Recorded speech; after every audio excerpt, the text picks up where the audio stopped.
Havia uma mulher chamada Fernanda Santos, que vivia sozinha em um apartamento pequeno no bairro de Vila Madalena, em São Paulo.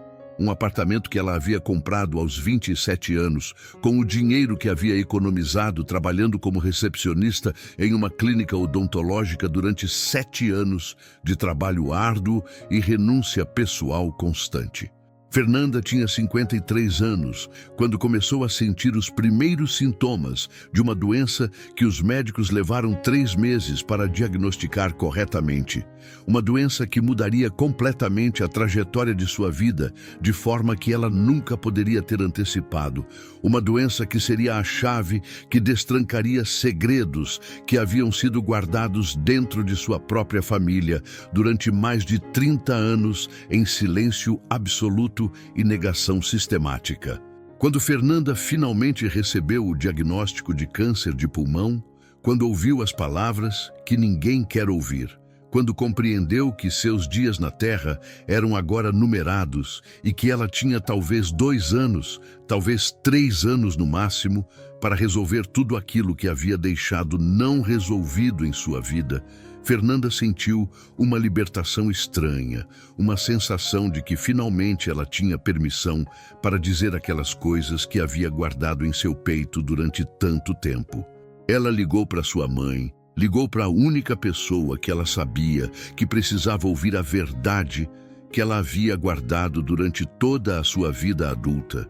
Ligou para Rosa Maria de Oliveira, uma mulher de 81 anos que havia vivido em uma pequena cidade chamada Itabirito, em Minas Gerais. Uma cidade onde absolutamente nada mudava. Uma cidade onde os segredos eram tão antigos que se tornavam invisíveis, parte da própria paisagem urbana que ninguém mais notava. Mas preciso contar uma coisa para você que deveria ter contado há muito tempo, disse Fernanda quando sua mãe atendeu ao telefone. Uma coisa que vai destruir tudo aquilo que você acredita sobre sua própria vida. Uma coisa que vai fazer você questionar quem você realmente é como pessoa. E eu preciso fazer isso agora, porque os médicos disseram que meu tempo está se terminando rapidamente. Rosa Maria sentiu o coração disparar. Sentiu uma sensação de que algo terrível estava prestes a ser revelado. Sentiu aquela sensação de pavor que vem quando você compreende que está prestes a ouvir algo que mudará para sempre tudo aquilo que você conhece como verdade fundamental. Mas para entender completamente o que Fernanda estava prestes a revelar, é necessário voltar 32 anos no tempo, voltar para aquele período de 1992, quando Fernanda tinha 21 anos, quando ela era uma jovem mulher bela e cheia de esperança sobre seu futuro, quando ela ainda acreditava que a vida seria uma jornada simples de amor e felicidade, e que nada realmente ruim poderia acontecer a alguém que era bom de coração e que trabalhou duro. Naquela época, Fernanda havia conhecido um homem chamado Roberto Alves, um homem de 35 anos que trabalha como advogado em uma firma importante em São Paulo. Um homem que havia acabado de se separar de sua esposa depois de 5 anos de casamento que havia sido completamente infeliz. Um homem que estava reconstruindo sua vida e que encontrou em Fernanda algo que ele acreditava que havia perdido para sempre, algo que ele chamava de esperança renovada sobre o futuro. Roberto começou a perseguir Fernanda de forma sistemática e relentless. Começou a aparecer no lugar onde ela trabalhava com flores. Começou a enviar cartas de amor que eram tão eloquentes que faziam Fernanda chorar. Começou a criar uma narrativa de salvação onde ele era o príncipe que havia finalmente encontrado a princesa que faria sua vida inteira fazer sentido novamente após o trauma de seu divórcio. E Fernanda, que era jovem demais para compreender completamente as implicações do que estava acontecendo, que era ingênua demais para reconhecer os sinais de aviso que estavam ali bem diante de seu rosto, que era desesperada demais para ser amada por alguém que parecia tão sofisticado e bem-sucedido, permitiu que Roberto se tornasse o centro de sua vida. Permitiu que ele se tornasse a razão pela qual ela se levantava todas as manhãs. Permitiu que ele se tornasse o futuro que ela havia imaginado para si mesma. 7 meses depois de terem começado seu relacionamento, depois de Fernanda ter dito para sua mãe, Rosa Maria, que havia encontrado o amor de sua vida, depois de Fernanda ter começado a imaginar casamento e filhos e uma vida de felicidade doméstica, Fernanda descobriu que estava grávida. A reação de Roberto foi devastadora. Foi tão inesperada que deixou Fernanda sem saber o que fazer, sem saber como processar a informação de que o homem que ela amava, o homem que havia se tornado sua razão de viver, esse homem não queria ser pai, esse homem não queria continuar em um relacionamento que havia produzido uma criança que ele não havia planejado. Roberto desapareceu durante 2 semanas, depois de Fernanda contar a ele sobre a gravidez. Desapareceu como alguém que estava fugindo de uma responsabilidade que era demais, pesada demais para seus ombros. Desapareceu como alguém que havia decidido que a felicidade pessoal dele era mais importante do que qualquer outra coisa que pudesse estar acontecendo. Quando Roberto finalmente reapareceu, quando finalmente retornou aos braços de Fernanda com explicações sobre como havia precisado de tempo para processar as coisas, quando finalmente sugeriu que a melhor solução era que Fernanda tivesse um aborto, quando finalmente disse para ela que um bebê destruiria completamente o futuro que ele havia imaginado para os dois, Fernanda sentiu o chão desaparecer sob seus pés. Rosa Maria, a mãe de Fernanda, quando descobriu sobre a gravidez e sobre a pressão que Roberto estava colocando em sua filha, fez algo que mudaria o curso da história de sua própria família de forma irreversível e devastadora. Rosa Maria ofereceu para Fernanda uma solução. Ofereceu para assumir a criança. Ofereceu para dizer aos vizinhos e à comunidade que havia adotado uma criança órfã. Ofereceu para criar a criança como se fosse seu próprio filho. Ofereceu para permitir que Fernanda continuasse com Roberto. Ofereceu para sacrificar anos de sua própria vida para que sua filha pudesse ter aquilo que ela acreditava ser a vida que Fernanda merecia viver. E Fernanda, que amava Roberto mais do que amava a si mesma, que amava Roberto mais do que amava seu próprio filho, que ainda nem havia nascido, que estava sendo destruída pela pressão que Roberto estava colocando sobre ela, Fernanda aceitou aquela proposta.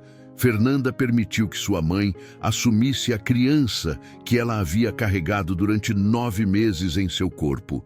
Fernanda permitiu que o filho que ela havia dado à luz fosse criado por sua própria mãe, enquanto ela continuava com o homem que havia a pressionado para abandonar aquela criança. O menino havia sido nomeado Daniel.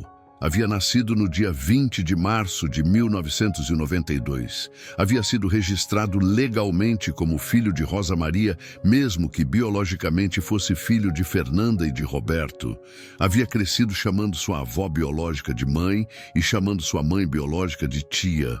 Durante 32 anos inteiros, Daniel havia vivido uma vida inteira acreditando que era o filho de uma mulher que era sua avó biológica. Havia vivido uma vida inteira acreditando em uma verdade que era completamente falsa. Havia vivido uma vida inteira como parte de uma conspiração de silêncio que havia envolvido toda a sua família, que havia envolvido vizinhos que sabiam a verdade, mas que ficavam quietos, que havia envolvido uma comunidade inteira que havia concordado em manter aquela mentira viva, por razões que tinham a ver com vergonha social e preservação de reputações familiares. E quanto a Roberto, Roberto havia casado com Fernanda 5 anos depois de Daniel nascer. Havia casado com ela depois de ter passado anos tentando convencê-la de que aquela criança não era realmente sua responsabilidade. Havia casado com ela como se aquela criança não existisse, como se aquela criança fosse apenas um detalhe inconveniente da vida anterior de Fernanda que poderia ser simplesmente ignorado ou esquecido. Roberto havia tido 2 filhos biológicos com Fernanda, 2 meninos que haviam crescido chamando sua avó para visitar, que haviam crescido chamando seu irmão de sangue, que não era realmente seu irmão de sangue legal de primo, que haviam crescido como parte de uma estrutura familiar que era tão complicada e tão fundamentalmente desonesta que ninguém conseguia entender completamente como era que aquilo tudo funcionava sem explodir em pedaços. Mas agora que Fernanda estava morrendo, agora que ela não tinha mais tempo para manter aquelas mentiras vivas,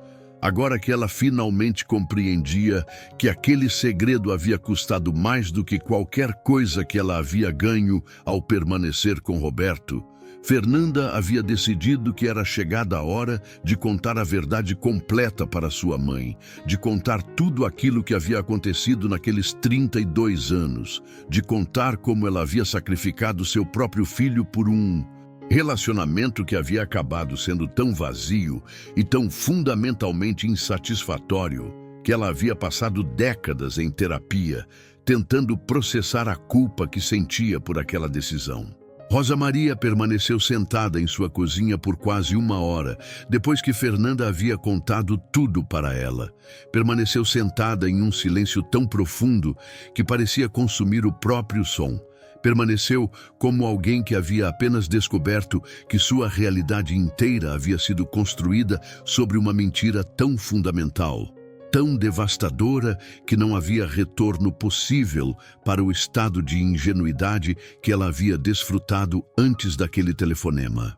A primeira coisa que Rosa Maria perguntou para Fernanda, depois daquela hora de silêncio absoluto, foi se Daniel sabia a verdade.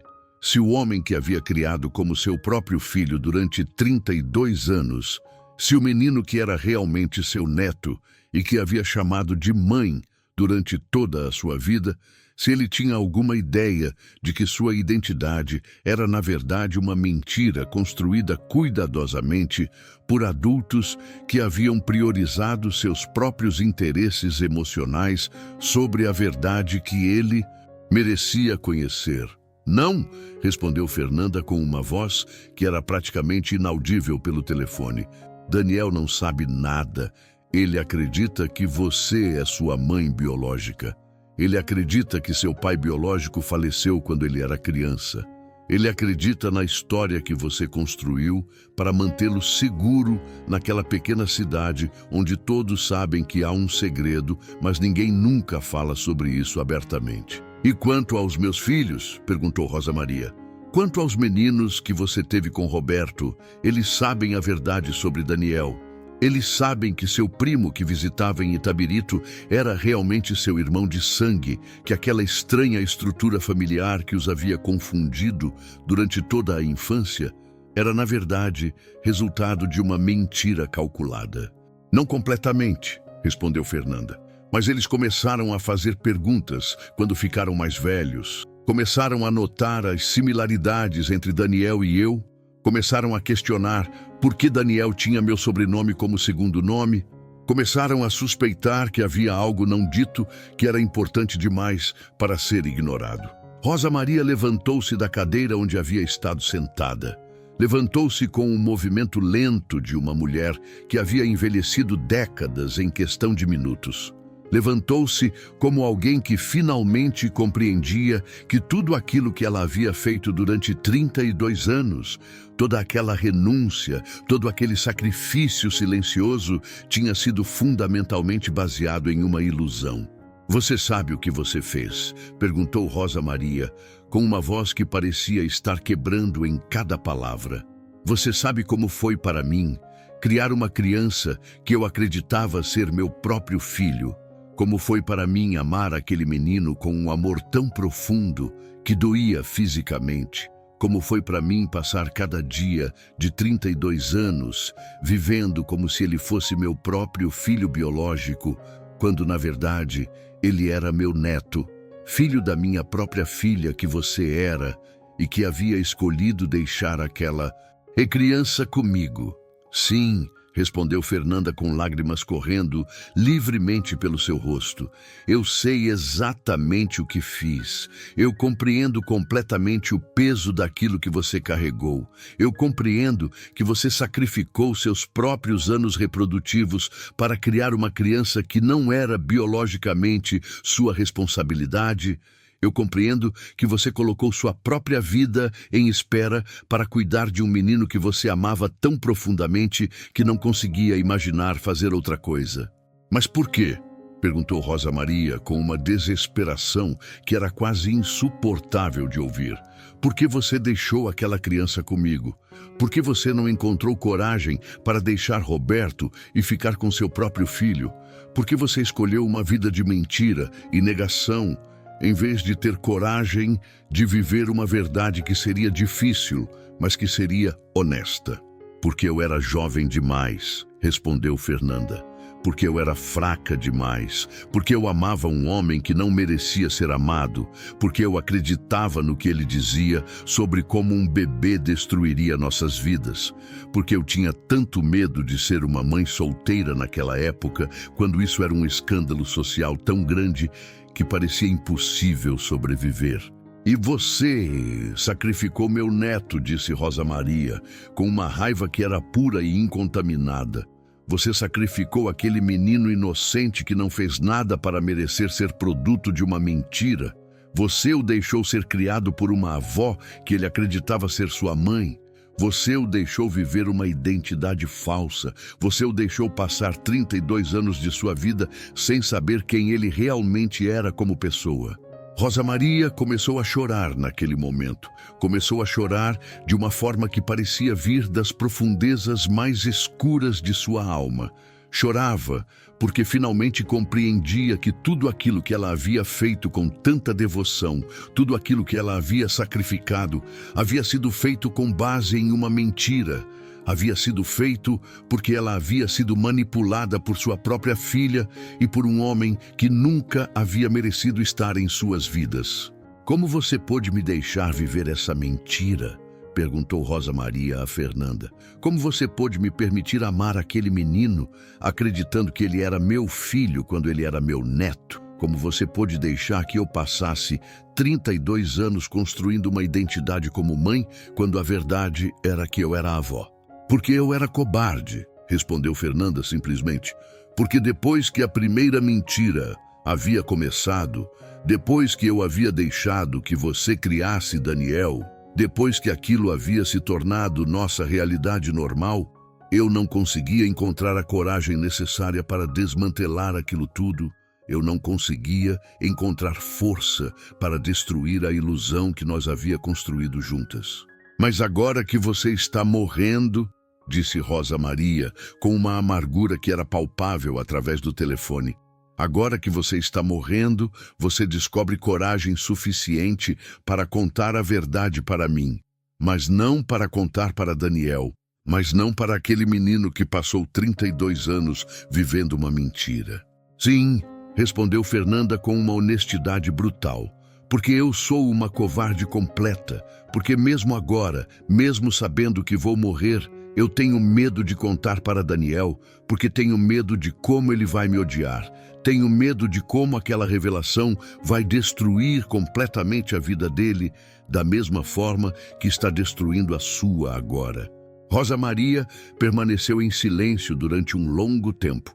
Permaneceu processando a magnitude completa da traição que havia sido revelada para ela, permaneceu tentando integrar essa nova realidade em uma mente que já estava exausta de processar emoções. Eu vou contar para Daniel, disse Rosa Maria finalmente, com uma determinação que era inquebrantável. Eu vou contar para aquele menino a verdade sobre quem ele realmente é. Eu vou contar porque ele merece saber. Porque 32 anos é tempo demais para viver uma mentira.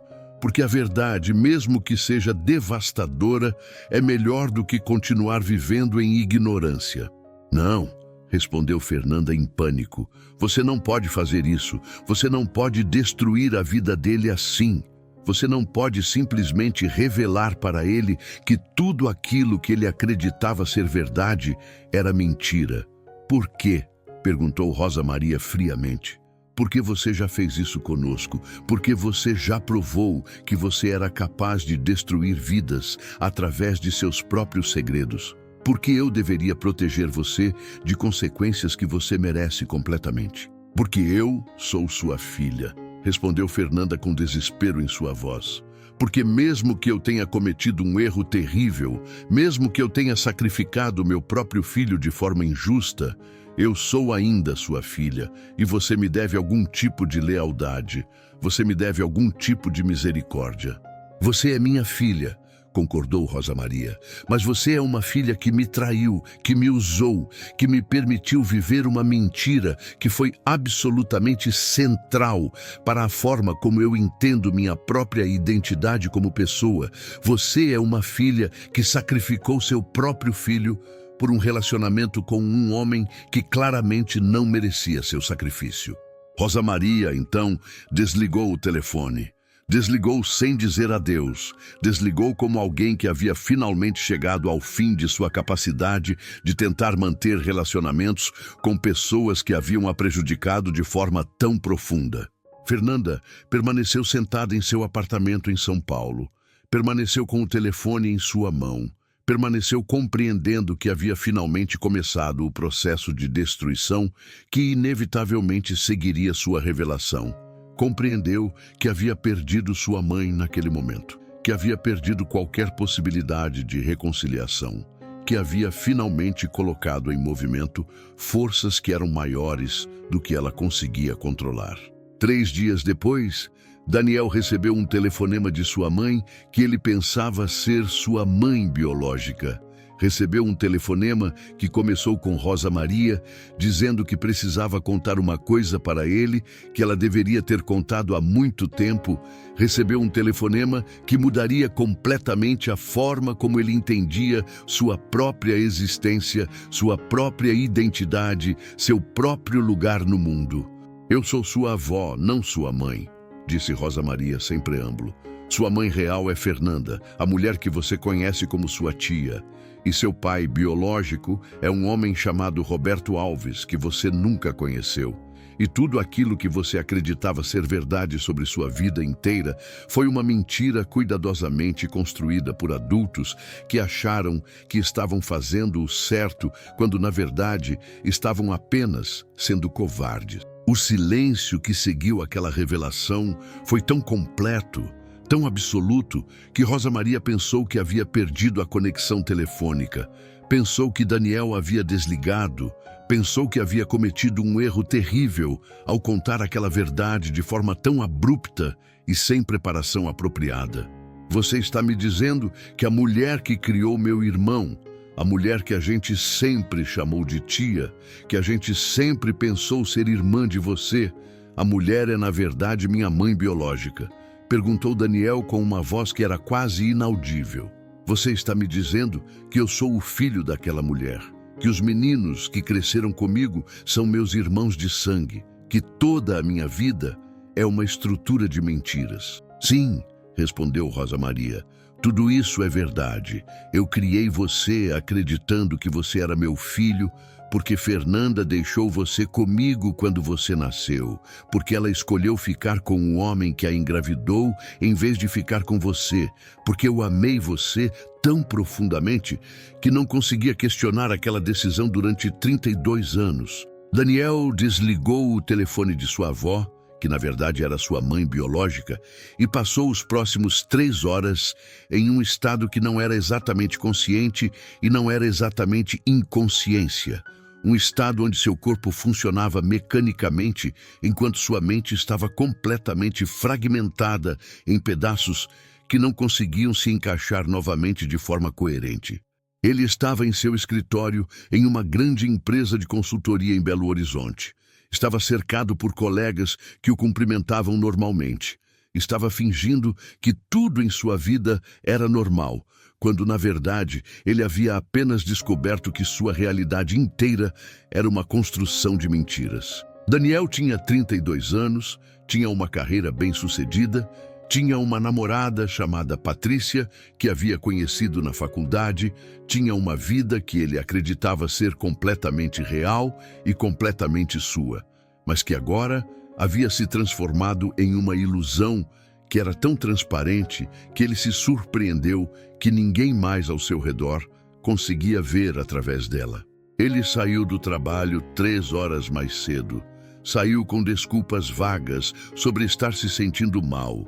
Saiu como alguém que estava em um estado de choque que o tornava incapaz de fingir normalidade por mais um segundo. Quando Daniel chegou em seu apartamento, quando finalmente estava sozinho em um espaço onde ninguém podia vê-lo, quando finalmente permitiu que suas emoções transbordassem de forma que não conseguia conter mais, Daniel começou a chorar de uma forma que parecia estar vindo de um lugar muito além do sofrimento físico, de um lugar onde a própria estrutura de seu ser estava se desmoronando. Ele chamou para Fernanda, chamou para a mulher que havia conhecido toda a sua vida como sua tia, chamou para a mulher que era agora supostamente sua mãe biológica, chamou com uma voz que era tão cheia de raiva que ele quase não se reconhecia. "Como você pôde?", disse Daniel quando Fernanda atendeu.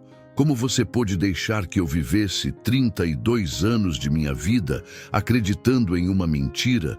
Como você pôde me permitir chamar aquela mulher de mãe quando você era minha mãe?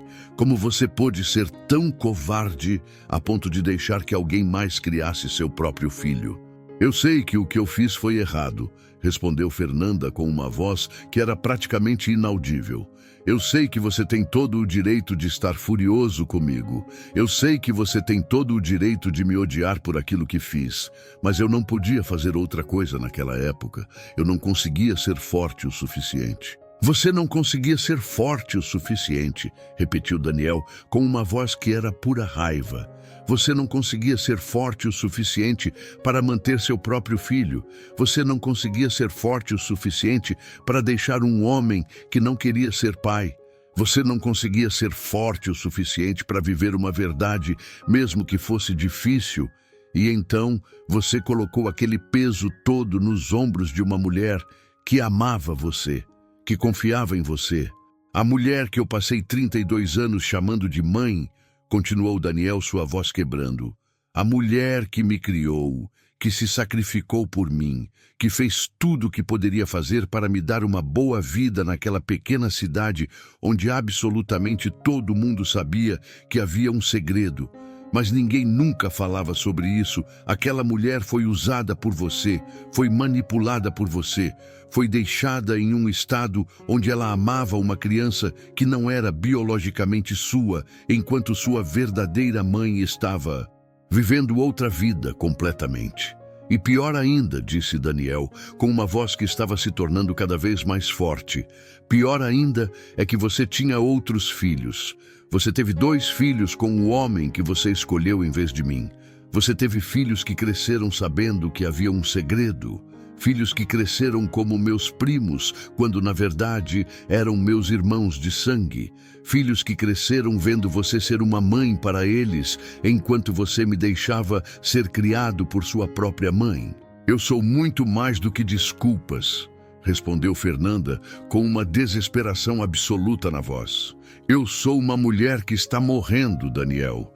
Eu tenho câncer e vou morrer em poucos meses. E aquela é a razão pela qual estou contando tudo para você agora, porque eu não consigo levar aquela mentira comigo para o túmulo." "Você pensa que me contar agora que você está morrendo, vai fazer diferença?", perguntou Daniel. "Você pensa que uma confissão no seu leito de morte vai apagar 32 anos de você vivendo uma mentira sobre quem você era para mim? Você pensa que confissão vai fazer com que eu perdoe você por ter sacrificado meu direito de conhecer minha própria mãe por um homem?" Daniel então desligou o telefone. Desligou como alguém que não conseguia mais suportar ouvir as explicações e desculpas de uma mulher que havia destruído sua identidade através de seu silêncio. Ele chamou para Patrícia, chamou para sua namorada, que havia estado esperando para que ele voltasse para casa, chamou para a mulher que havia planejado passar o resto de sua vida com ele. Patrícia, preciso contar uma coisa para você, disse Daniel quando ela a atendeu. Preciso contar que minha vida inteira é uma mentira. Preciso contar que a mulher que criei toda a minha vida como minha mãe é, na verdade, minha avó biológica. Preciso contar que meu pai adotivo, o homem que nunca conheci, mas que foi registrado em meu certificado de nascimento como meu pai, na verdade, é meu padrasto que rejeitou o meu próprio nascimento. Patrícia permaneceu em silêncio durante um longo tempo, depois que Daniel havia terminado sua revelação. Permaneceu processando a magnitude daquilo que ele havia acabado de contar para ela. Permaneceu tentando integrar essa informação em sua compreensão de quem era Daniel como pessoa. Você vai querer saber quem é seu verdadeiro pai, disse Patrícia depois daquele longo silêncio. Você vai querer conhecê-lo. Você vai querer entender por que aquele homem rejeitou você. Você vai passar o resto de sua vida tentando preencher um espaço que é fundamentalmente impossível de preencher porque ele escolheu não estar na sua vida. Você tem razão, respondeu Daniel, e aquela é uma das razões pela qual eu estou tão furioso neste momento, porque agora eu tenho perguntas que nunca tive. Agora eu tenho lacunas em minha identidade que não eram lacunas ontem. Agora eu tenho um homem que é meu pai biológico que está vivo e que provavelmente nem sabe que eu existo. Daniel visitou Itabirito 3 dias depois. Visitou a pequena cidade onde havia crescido, visitou a casa de sua avó, que era na verdade sua mãe biológica, visitou como alguém que estava visitando um lugar que havia deixado de ser seu lar em questão de dias. Rosa Maria estava esperando por ele na porta. Estava esperando como uma mulher que havia envelhecido décadas em questão de dias, como alguém que havia carregado um peso que finalmente havia sido colocado nos ombros de outra pessoa. Quando Daniel viu Rosa Maria, quando viu aquela mulher que havia criado, que havia amado como sua mãe durante toda a sua vida, Daniel começou a chorar. Começou a chorar porque compreendeu finalmente que Rosa Maria era a única vítima verdadeira naquela situação. Que Rosa Maria era a mulher que havia sacrificado realmente. Que Rosa Maria era a mulher que havia sido usada e que havia permitido ser usada porque amava Fernanda, porque amava aquela criança que lhe havia sido colocada nos braços. Mãe, disse Daniel, usando aquela palavra que agora parecia ter camadas de significado completamente diferentes. Você é minha mãe. Você sempre foi minha mãe. Não importa o que os registros legais dizem, não importa o que a biologia diga. Você é a mulher que me criou, que me amou, que sacrificou por mim. Rosa Maria abraçou Daniel naquele momento. Abraçou o seu neto que havia criado como filho. Abraçou-o enquanto chorava, porque finalmente compreendia que havia uma forma de redenção possível, mesmo depois de 32 anos de mentira. Havia uma forma de significado possível, mesmo depois de tudo aquilo que havia sido sacrificado injustamente. Mas então, a raiva retornou. Retornou como uma onda que havia estado se formando debaixo da superfície durante todo aquele tempo, porque Daniel finalmente compreendeu que ele precisava confrontar com Fernanda, que ele precisava ver a mulher que era sua mãe biológica frente a frente, que ele precisava exigir explicações que fossem mais do que simples desculpas vazias. Fernanda estava no hospital quando Daniel finalmente chegou em São Paulo. Estava em um quarto no 5º andar de um hospital privado, onde ela havia sido admitida para fazer sua sessão final de quimioterapia. Estava recebendo um tratamento que não era esperado, fazer nenhuma diferença real, mas que era um último ato de desespero de alguém que sabia que estava morrendo. Quando Daniel entrou no quarto, quando viu sua mãe biológica pela primeira vez na vida, com essa nova compreensão do que ela era para ele, Daniel foi imediatamente dominado por uma mistura tão complicada de emoções que ele não conseguia nem começar a separar uma da outra. Você é parecida comigo, disse Fernanda quando viu Daniel. Você tem meus olhos, você tem minha testa, você tem as mesmas mãos que eu tenho. Você é uma pessoa que eu ajudei a criar biologicamente, mas que é completa e absolutamente um estranho para mim. Não, respondeu Daniel com uma raiva fria, que era muito mais perigosa do que gritaria. Eu não sou um estranho, eu sou seu filho, eu sou o filho que você abandonou. Eu sou a pessoa que você deixou para outra mulher criar enquanto você vivia sua vida com um homem que claramente não valia a pena o sacrifício que você fez por ele. Fernanda começou a chorar naquele momento. Começou a chorar de uma forma que parecia ser destruidora de sua frágil estrutura física que havia sido enfraquecida pelo câncer. Começou a chorar porque finalmente ela estava confrontando as consequências completas de suas ações. Começou a chorar porque compreendeu que aquela reunião com seu filho era a última oportunidade que ela teria para tentar explicar, tentar justificar, tentar de alguma forma fazer com que ele compreendesse mesmo que ele jamais pudesse perdoar. Fernanda morreu em um sábado de madrugada, morreu com Daniel sentado à sua cabeceira, morreu com um homem que era seu filho, mas que era fundamentalmente ainda um estranho em vários aspectos importantes da vida dela. Morreu com o conhecimento de que havia finalmente confessado seus segredos, mas que também havia perdido a oportunidade de jamais ser verdadeiramente perdoada por aqueles que haviam sido mais prejudicados por seus atos. 3 dias após o funeral de Fernanda, um telefonema inesperado chegou para Daniel.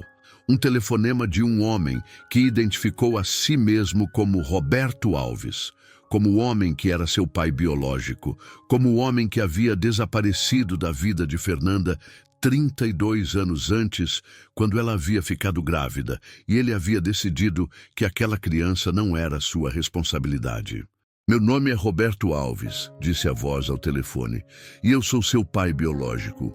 E eu sei que você provavelmente me odeia completamente, mas eu acabei de descobrir que sua mãe faleceu.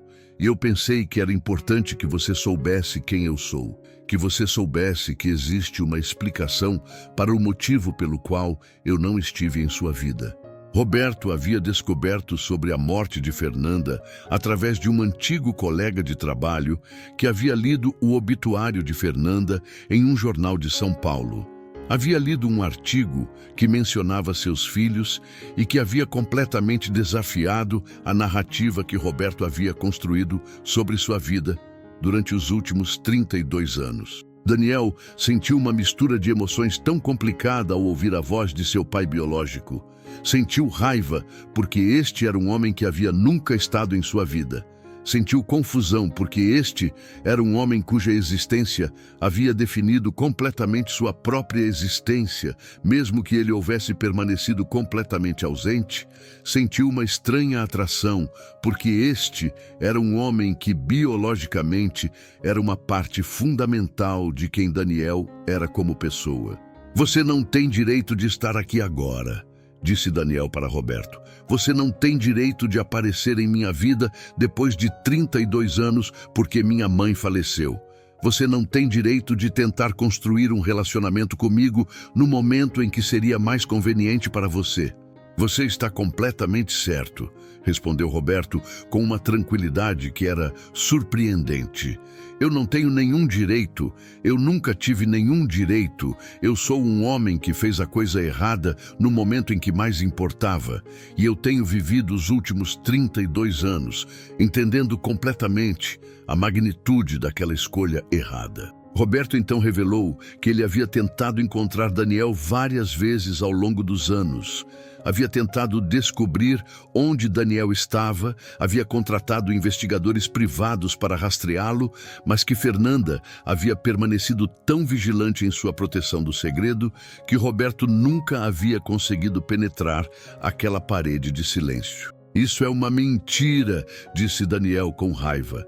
Você está inventando isso agora porque você quer que eu te perdoe. Você está inventando histórias sobre como você tentou estar em minha vida para que você possa dormir melhor à noite, sabendo que não foi completamente negligente. Eu posso enviar para você documentos, respondeu Roberto. Eu posso enviar para você cópias dos contratos de investigadores privados. Eu posso enviar para você registros de pagamentos que fiz durante anos na esperança de encontrá-lo. Porque a verdade é que eu pensei sobre você cada dia durante 32 anos. Roberto foi para São Paulo 5 dias depois. Foi para São Paulo como um homem que tinha finalmente a oportunidade de confrontar as consequências de suas ações. Foi como um homem que havia vivido 3 décadas, sabendo que havia uma criança em algum lugar que era seu filho, mas que ele nunca havia conhecido. Quando Daniel finalmente permitiu que Roberto entrasse em seu apartamento, quando finalmente permitiu que o homem, que era seu pai biológico, entrasse em seu espaço pessoal, quando finalmente encarou a pessoa cuja rejeição havia definido fundamentalmente a trajetória de sua vida, Daniel foi completamente assoberbado por emoções que ele não conseguia nem começar a processar. "Você tem meus olhos", disse Roberto quando viu Daniel pela primeira vez. "Você tem meus olhos, e você tem meus mãos, e você tem o jeito que eu tenho de inclinar a cabeça quando estou pensando em algo. Você é uma pessoa que é meia eu mesmo de uma forma que é impossível de ignorar ou negar." "Não comece com isso", respondeu Daniel com amargura. "Não comece com comentários sobre características físicas que nós compartilhamos, porque o que nós compartilhamos é uma história de abandono. O que nós compartilhamos é um pai que decidiu que aquela criança não merecia existir." "Você está absolutamente certo", concordou Roberto, sentando-se pesadamente. "Porque eu abandonei você, porque eu fui um homem que amou uma mulher e que não consegui ser honesto comigo mesmo sobre o fato de que aquele amor não era incondicional, que aquele amor tinha condições muito específicas, que incluía não ter uma criança que eu não planejei." Roberto então contou para Daniel a história de sua vida durante aqueles 32 anos. Contou sobre como havia se casado com Fernanda, sabendo que havia uma criança que biologicamente era sua, mas que estava sendo criada por Rosa Maria. Contou sobre como havia vivido um casamento fundamentado em uma mentira, mesmo enquanto tentava ser um pai para os 2 filhos que havia tido com Fernanda. "Eu sou um homem que cometeu muitos erros", disse Roberto, "e o maior erro que eu cometi foi não ter coragem de dizer para Fernanda no começo que eu queria ser seu pai, que eu queria estar em sua vida, que eu queria tentar fazer aquela situação impossível de alguma forma funcionar, mesmo que fosse difícil. Em vez disso", continuou Roberto com lágrimas começando a correr pelo seu rosto, "em vez de tentar fazer aquilo funcionar, eu fugissei de você como se você fosse um problema que poderia desaparecer se eu ignorasse completamente, como se você fosse um erro que poderia ser apagado da história." Daniel permaneceu em silêncio durante muito tempo depois que Roberto havia terminado de falar. Permaneceu processando as palavras de um homem que era biologicamente seu pai, mas que era ainda fundamentalmente um estranho para ele. "Você sabe o que é pior", disse Daniel finalmente. "Você sabe o que é realmente pior sobre tudo isso? É que minha vida teria sido completamente diferente se você tivesse tido coragem de ser honesto. É que minha avó que me criou não teria precisado viver uma mentira. É que minha mãe não teria precisado viver com tanta culpa que ela dedicou os últimos anos de sua vida tentando se redimir por uma decisão que você praticamente forçou ela a tomar." Roberto assentiu lentamente, compreendendo que não havia palavras que pudessem reparar aquilo que havia sido quebrado, compreendendo que não havia forma de compensar 32 anos de ausência, compreendendo que ele podia apenas oferecer honestidade e aceitação de responsabilidade. "Eu não espero que você me perdoe", disse Roberto. "Eu não espero que você me chame de pai. Eu não espero que você reconheça qualquer tipo de relacionamento entre nós, mas eu esperava que você pelo menos soubesse que você existe, que você importa, que sua existência não foi um acidente que poderia ser simplesmente apagado da história." Então Roberto saiu de São Paulo, uma semana depois. Saiu com o entendimento de que havia finalmente começado um processo de reconstrução que talvez levaria muitos anos para ser completado, talvez nunca seria completado, saiu com a aceitação de que havia perdido a oportunidade de estar em vida de Daniel em formas fundamentais, mas que ele ao menos havia tentado, ao menos havia aparecido, ao menos havia dito a verdade sobre quem ele era e o que havia feito. Mas algo havia mudado em Daniel naquela semana. Algo havia se movido dentro dele que o fez compreender que era possível oferecer compaixão mesmo para pessoas que não mereciam completamente aquela compaixão, que era possível ver a humanidade em pessoas que haviam cometido erros devastadores, que era possível reconhecer que pessoas eram complicadas e que ninguém era completamente vilão ou completamente herói.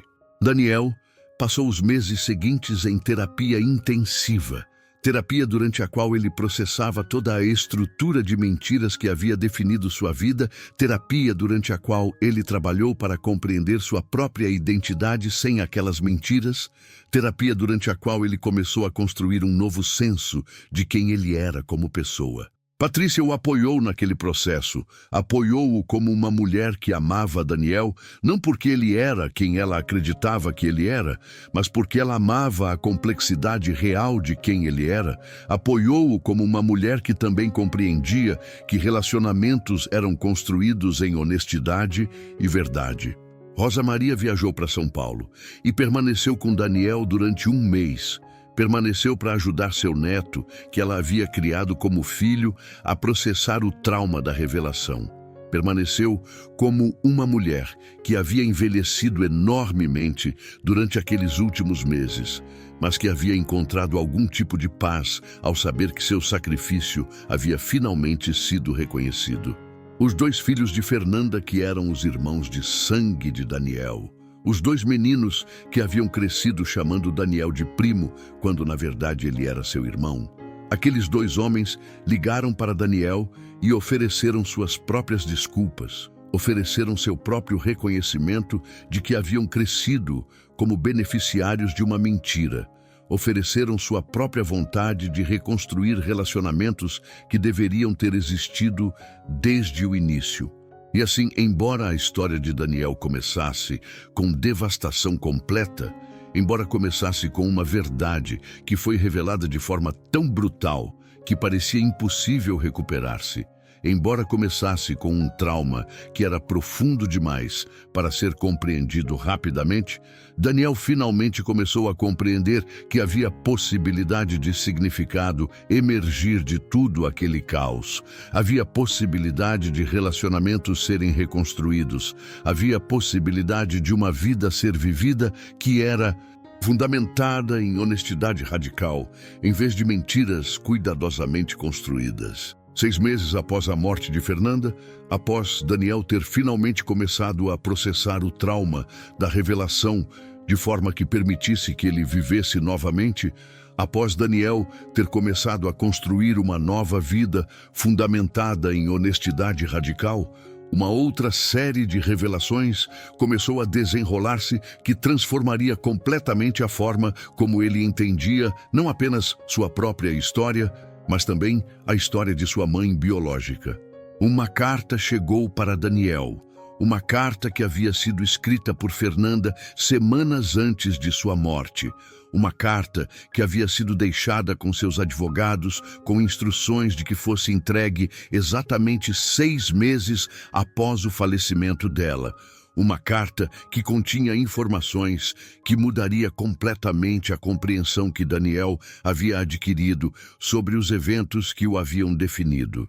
Na carta, Fernanda explicava que ela havia descoberto anos antes da morte que Roberto havia sido diagnosticado com infertilidade após seu divórcio de sua primeira esposa, que Roberto havia passado por tratamentos falhados, que Roberto havia finalmente aceitado que provavelmente nunca teria filhos biológicos, que quando Fernanda havia ficado grávida, ele havia entrado em pânico completa porque compreendeu que finalmente havia uma criança que era biologicamente dele e que ele não podia ter. Fernanda confessava na carta que ela compreendeu apenas anos depois que Roberto havia rejeitado Daniel, não porque ele não queria ser pai, mas porque ele estava com medo de ser pai. Medo porque aquela criança era o único filho biológico que ele poderia jamais ter na vida. Medo porque aquela criança representava uma oportunidade que ele havia perdido com sua primeira esposa. Medo porque aquela criança o assombrava como um fantasma que representava todas as escolhas ruins que ele havia feito. Fernanda também confessava que ela havia escolhido deixar Daniel com sua mãe, não porque acreditava que era o melhor para Daniel, mas porque ela era jovem demais para confrontar com Roberto sobre sua covardia, porque ela era fraca demais para deixar um homem que havia feito sentir tão desejada, de uma forma que era completamente viciante, porque ela havia racionalizado sua própria covardia como sacrifício nobre, quando na verdade era apenas egoísmo puro. A carta continha também instruções para que Daniel procurasse um homem chamado Marcos, um homem que era o irmão de Roberto, um tio que Daniel nunca havia sabido que existia. Um tio que havia prometido para Fernanda que se algo lhe acontecesse, ele cuidaria de Daniel. Ele ofereceria a Daniel a história completa da família. Ele tentaria remediar, de alguma forma, o abandono que Daniel havia sofrido.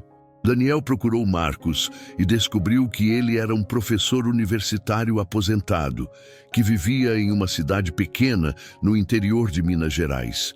Um homem de 72 anos que havia esperado por aquele telefonema durante 32 anos. Um homem que havia carregado o segredo de seu irmão durante toda aquela época.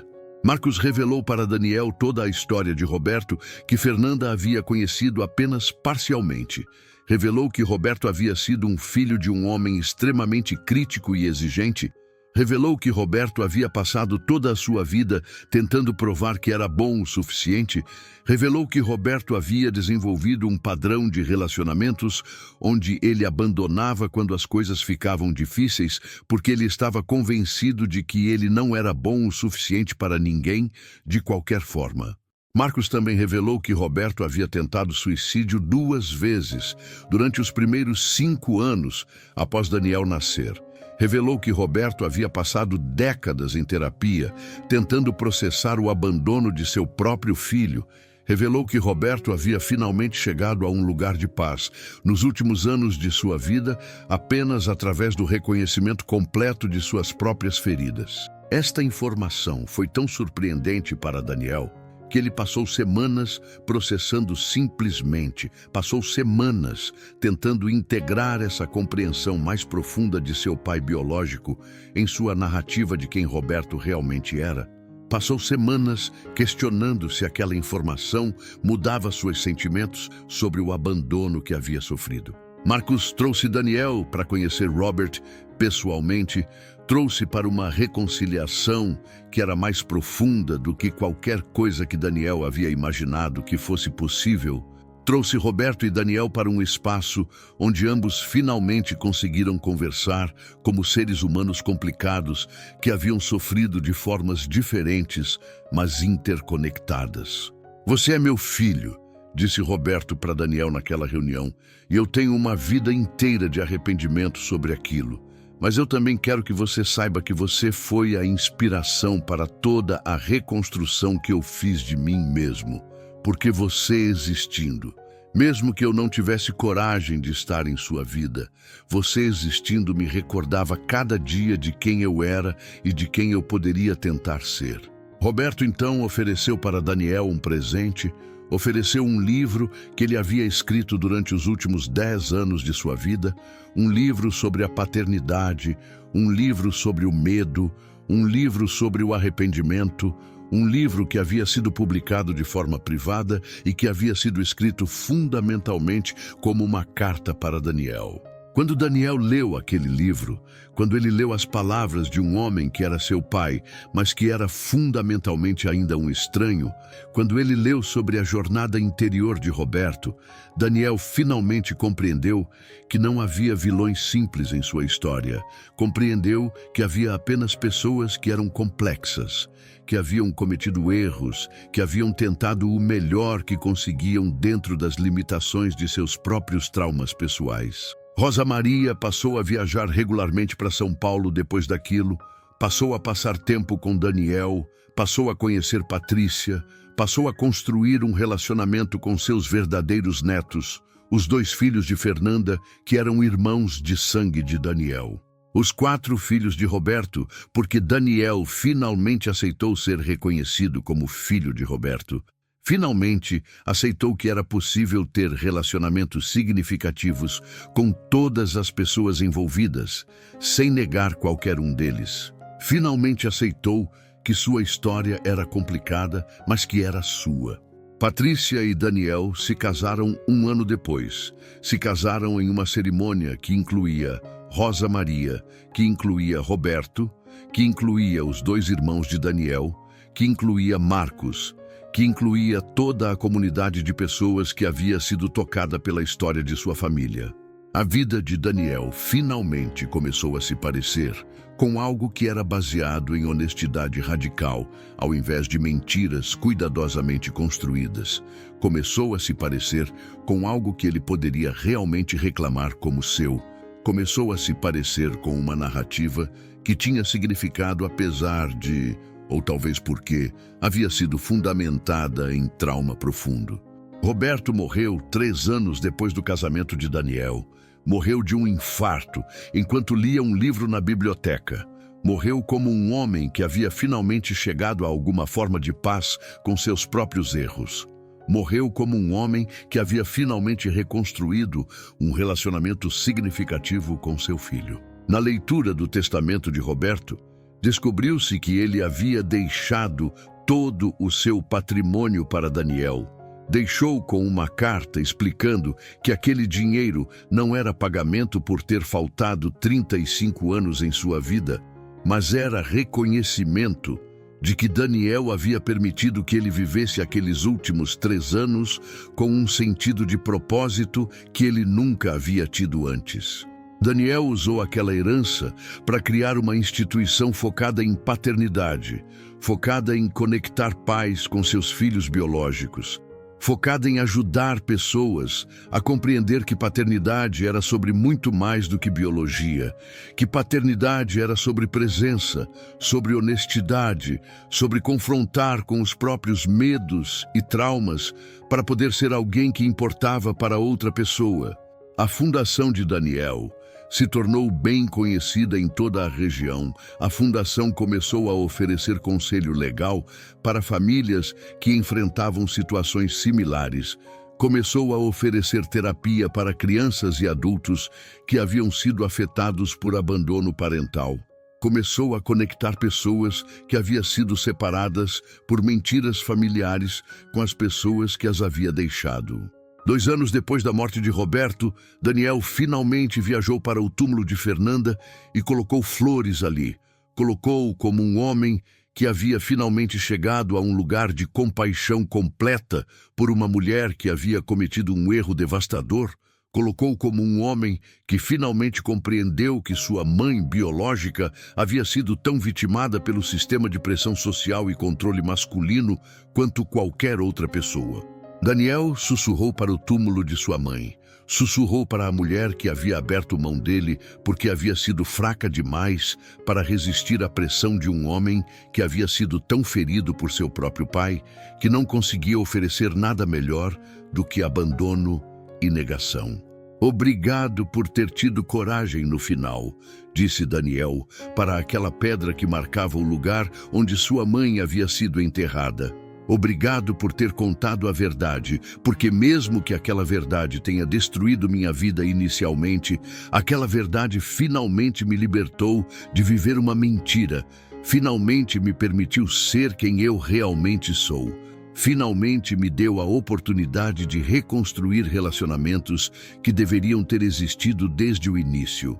E enquanto Daniel permanecia ali, enquanto ele chorava pela primeira vez, com lágrimas que não eram de raiva, mas que eram de aceitação, enquanto ele compreendeu que sua história, mesmo sendo uma história de traição e abandono, tinha finalmente se transformado em algo que tinha significado profundo, algo que estava ajudando outras pessoas a processar seus próprios traumas, algo que estava criando comunidade para aqueles que haviam sido feridos de formas similares.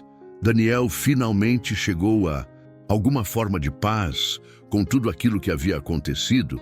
Finalmente compreendeu que o sofrimento que ele havia experimentado havia tido propósito, que ele havia sido necessário para que ele pudesse se tornar a pessoa que ele era agora, que ele havia sido necessário para que ele pudesse oferecer compaixão àqueles que estavam passando por situações similares. 10 anos após a morte de Fernanda, quando Daniel estava finalmente aos 42 anos de idade, quando ele havia passado uma década vendo sua própria história de trauma pessoal se transformar em um movimento social que estava impactando legislação em vários estados brasileiros, quando ele havia finalmente chegado ao ponto em sua vida onde começava a aceitar que havia verdadeiramente transformado seu próprio sofrimento em significado que estava ajudando centenas de outras pessoas, Daniel tomou a decisão de escrever um livro sobre sua própria história.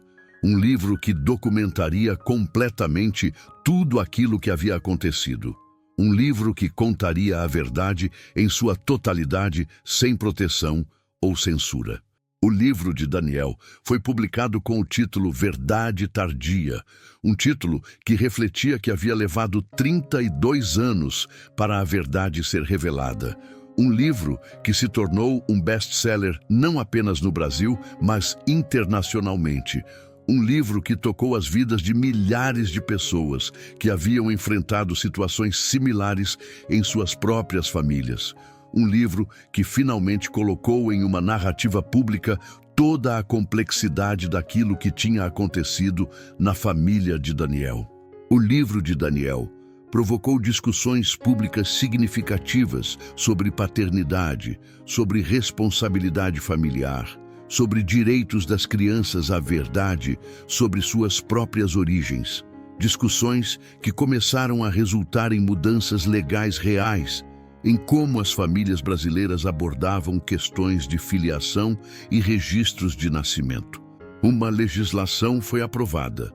Legislação que exigia que todas as crianças tivessem acesso a informações completas sobre suas verdadeiras identidades biológicas quando atingissem a maioridade.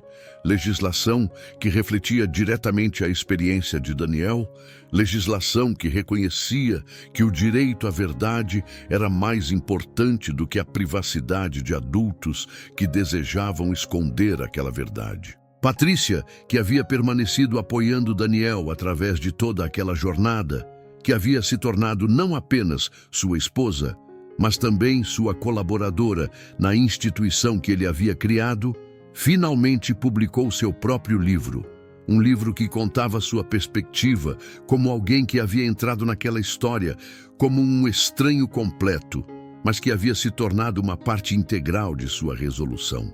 Patrícia escreveu sobre o que era amar alguém cujas identidade estava sendo completamente reconstruída. Escreveu sobre o que era suportar as oscilações emocionais de alguém que estava processando trauma profundo. Escreveu sobre o que era escolher ficar com alguém mesmo quando tudo em sua vida estava sendo desmantelado. Os 2 irmãos biológicos de Daniel, os filhos que Fernanda havia tido com Roberto, finalmente conseguiram conectar-se com Daniel de uma forma que era genuína e significativa. Conseguiram movimentar-se além da estranheza inicial de descobrir que o primo que haviam crescido visitando era realmente seu irmão de sangue. Conseguiram construir relacionamentos que eram baseados em honestidade radical, ao invés de mentiras familiares cuidadosamente preservadas. Rosa Maria viveu até os 95 anos. Viveu tempo suficiente para ver a instituição de Daniel transformar a vida de centenas de pessoas. Viveu tempo suficiente para ver seu sacrifício de 32 anos ter significado que transcendia sua própria compreensão inicial do que significa amar uma criança. Viveu tempo suficiente para ser reconhecida publicamente como uma mulher que havia sido vítima do sistema de engano familiar, mas que havia transformado aquela vitimização em compaixão genuína. Quando Rosa Maria morreu, quando finalmente deixou a terra, Daniel passou uma semana inteira no cemitério. Passou tempo visitando tanto o túmulo de sua avó, que era sua mãe, quanto o túmulo de sua mãe biológica, que ela havia conhecido por tão pouco tempo. Passou tempo refletindo sobre as duas mulheres cuja vida havia definido completamente quem ele era como pessoa. Eu sou produto de um amor impossível, sussurrou Daniel para aqueles dois túmulos. Sou produto de uma mulher que sacrificou tudo de si mesma. Sou produto de uma mulher que tentou fazer o melhor que conseguia dentro de circunstâncias impossíveis. Sou produto de duas mulheres cujas vidas foram desmanteladas por homens que tinham medo de suas próprias sombras.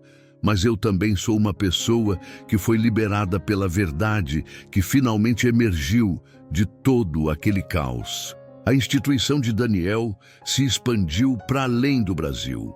Se expandiu para países em toda a América Latina e até mesmo para a Europa. Se expandiu para oferecer conselho legal para famílias que enfrentavam questões de filiação. Se expandiu para treinar profissionais sobre como abordar situações de paternidade com honestidade e compaixão. Se expandiu para criar redes de suporte para crianças e adultos que haviam descoberto que suas identidades haviam sido construídas sobre mentiras. Marcos, o tio de Daniel, que havia sido instrumental em ajudar Daniel a compreender seu pai biológico, finalmente publicou sua própria memória. Uma memória que contava a história de Roberto desde a perspectiva de alguém que havia amado profundamente seu irmão, apesar de suas falhas. Uma memória que oferecia compreensão sobre como a infertilidade e o medo de paternidade havia moldado completamente a vida de Roberto. 20 anos após a morte de Fernanda, quando Daniel estava chegando aos seus 52 anos de idade, quando ele estava finalmente considerando passar a liderança de sua instituição para a próxima geração de ativistas, Daniel foi convidado para falar em uma conferência internacional sobre paternidade. Foi convidado para contar sua história para um auditório cheio de advogados, terapeutas, legisladores e pessoas que haviam sido afetadas por questões similares de identidade fragmentada. No palco daquela conferência, no momento em que Daniel estava prestes a começar a contar sua história, Daniel pausou e olhou para o auditório e compreendeu que havia uma criança no auditório, uma menina de aproximadamente 12 anos que estava olhando para ele com uma intensidade que sugeriu que ela sabia exatamente por que estava ali, que ela compreendia que estava ouvindo alguém que havia enfrentado circunstâncias similares àquelas que ela mesma estava enfrentando.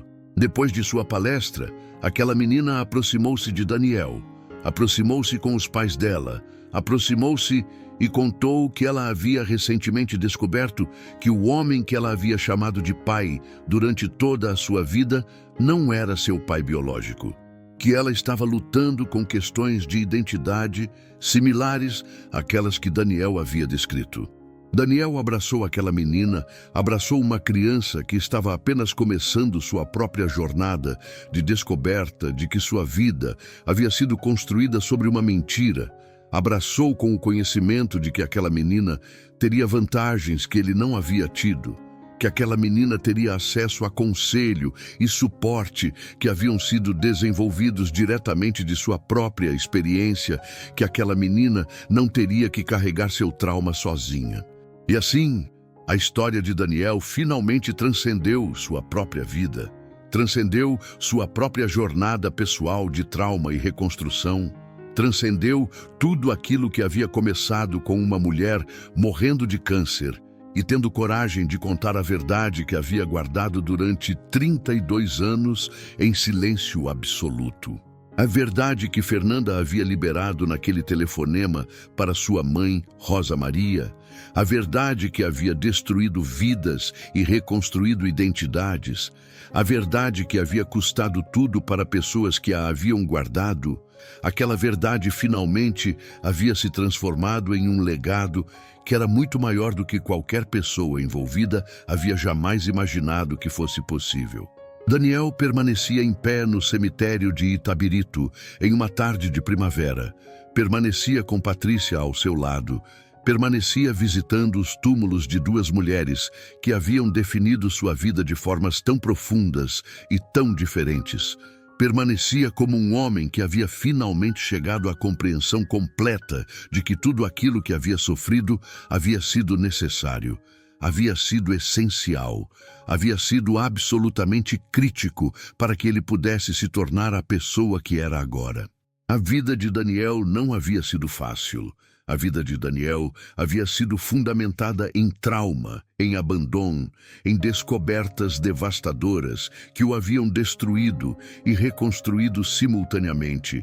Mas aquela vida havia finalmente se transformado em algo que tinha significado real, em algo que estava impactando o mundo de formas que ele nunca poderia ter antecipado quando estava aquele menino desconhecido sendo criado por uma avó que ele acreditava ser sua mãe. E enquanto o sol se punha sobre Itabirito, enquanto as cores do céu começavam a mudar de laranja para rosa para roxo, Daniel compreendeu que sua história não era uma história sobre vítimas e vilões, que sua história era uma história sobre pessoas complicadas, que haviam feito escolhas ruins, mas que haviam tentado o melhor que conseguiam dentro das limitações de seus próprios traumas pessoais. Que sua história era uma história sobre como a honestidade radical, mesmo que chegasse demasiado tarde, ainda tinha o poder de liberar pessoas, de curar comunidades, de transformar sofrimento em significado que podia atravessar gerações. A verdade tardia de Fernanda havia finalmente chegado. Havia finalmente iluminado tudo aquilo que havia sido escondido nas sombras durante 3 décadas inteiras, e em fazer isso, havia permitido que Daniel e todos aqueles ao seu redor finalmente vivessem vidas que eram baseadas em honestidade ao invés de mentiras cuidadosamente preservadas, vidas que eram autênticas ao invés de fragmentadas, vidas que finalmente podiam ter o potencial de serem verdadeiramente livres.